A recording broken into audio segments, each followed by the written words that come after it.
শীতের আমেজের মধ্যেই দেশের কিছু এলাকায় হালকা বৃষ্টির আভাস দিয়েছে আবহাওয়া অধিদপ্তর।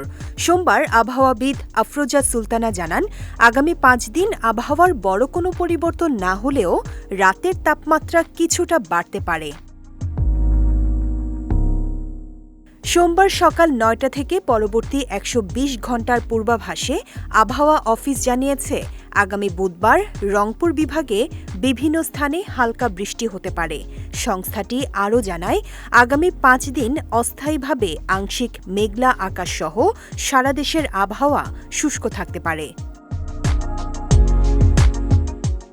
পাশাপাশি শেষ রাত থেকে সকাল পর্যন্ত দেশের কোথাও কোথাও হালকা থেকে মাঝারি ধরনের কুয়াশা পড়তে পারে।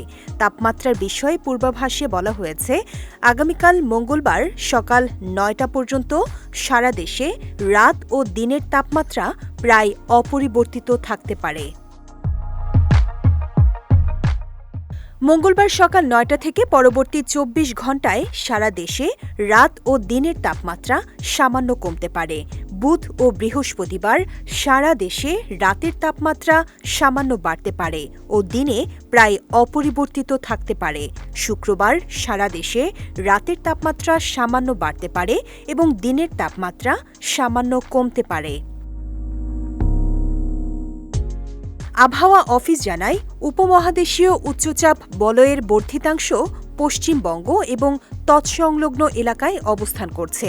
মৌসুমের স্বাভাবিক লঘুচাপ দক্ষিণ বঙ্গোপসাগরে অবস্থান করছে।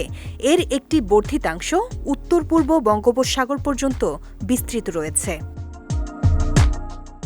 বিজয় টিভি নিউজ ডেস্ক।